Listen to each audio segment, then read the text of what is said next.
नमस्कार मैत्रिणी, सोप्या घरगुती रेसिपीमध्ये आपले खूप मनापासून स्वागत। आज आपण भरली कारली कशी करायची ते बघणार आहे। त्यासाठी मी ही पाव किलो कारली याची उभी चिरून स्वच्छ धुवून उभी चिरून ह्याला मीठ लावून ठेवलेलं आहे 2 तासापूर्वी। त्यात आता भरायला आपण मसाला तयार करणार आहे। त्यासाठी लागणार आहे हा एक मोठा कांदा किसून घेतलेला आहे, कोथिंबीर, हा चवीपुरता गूळ, त्यामध्ये घालायला हा मसाला आपण 2 चमचे धने, 1.5 चमचा बडीशेप, हे 2 चमचे सुकं खोबरं किसून घेतलेलं आहे, हे चवीनुसार तिखट, आमचूर पावडर, थोडीशी हळद आणि मीठ हे थोडं प्रमाणातच वापरायचं आहे कारण आपण कारल्याला मीठ लावून ठेवल्यामुळे ते मिठात मुरलेलं आहे। हे धने, बडीशेप आणि हे सुकं खोबरं चांगलं भाजून ह्याची मी आता पूड करून घेते। हा मसाला आपला भाजून झालेला आहे। हे आता थंड होईपर्यंत ही कारली मी पाणी घालून स्वच्छ धुवून घेते। ही कारली धुवून झालेली आहेत। आता हा मसाला मी बारीक करून घेते। बघा हा मसाला आपला छान असा बारीक झालेला आहे। पूर्ण पण फाईन पेस्ट नाही करायची, थोडासा हा आपण जाडा भरडा ठेवलेला आहे। आता हा मसाला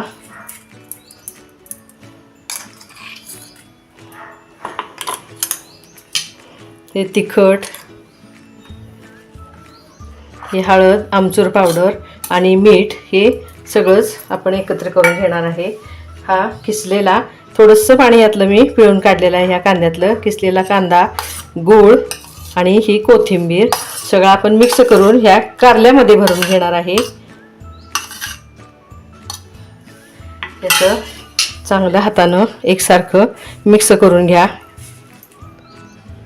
बघा आता मसाला एकजीव झालेला आहे, तो आपण ह्या कारल्यामध्ये असा भरून घेऊया।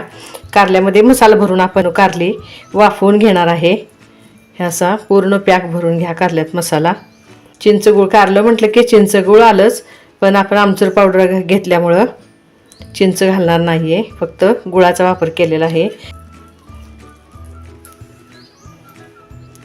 बघा अशी कारली आपण चांगली भरून घेतलेली आहेत। आता ह्या भांड्यात मी खाली पाणी घातले, ही कारली मी वाफवून घेते आणि हा उरलेला मसाला आपण कारली जेव्हा आपण तेलात परतू तेव्हा हा तेलात परतून घेणार आहे।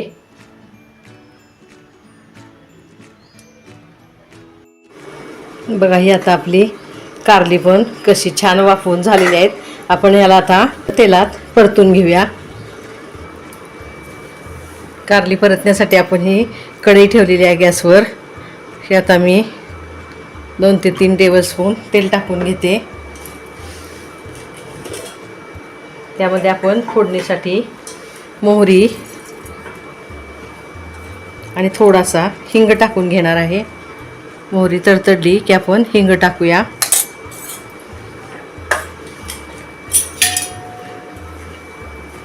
हा जो आपला उरलेला मसाला आहे तो आता ह्यात आपण परतून घ्यायचा आहे।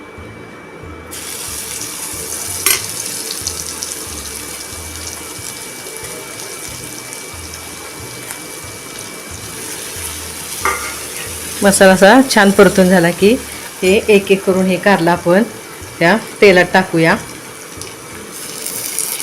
बघा कारली कशी आपली छान शिजली आहेत। हे छान परतून आता 5 मिनिटाला मी वाफ आणून घेणार आहे। बघा असं तेलात चांगलं एकसारखं परतून घ्या। जास्त वेळ परतू नका कारण कसं होणार आहे, आपण उकडून घेतलेली कारली आहेत, जास्त वेळ परतली की ती वातड होण्याची शक्यता असते, म्हणून ही आपण थोडा वेळ अशी परतून घ्यायची तेलात आणि नकळत ह्याला पाण्याचा झपका मारणार आहे मी, म्हणजे जो उरलेला मसाला आहे तो पण ह्यामध्ये छान असा मिक्स होऊन जाईल।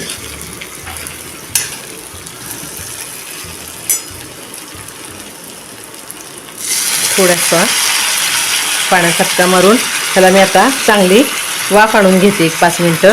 बघा मैत्रिणींनो, माझ्या भरल्या कारल्याची रेसिपी तुम्हाला कशी वाटली मला नक्की कमेंट्समध्ये कळवा।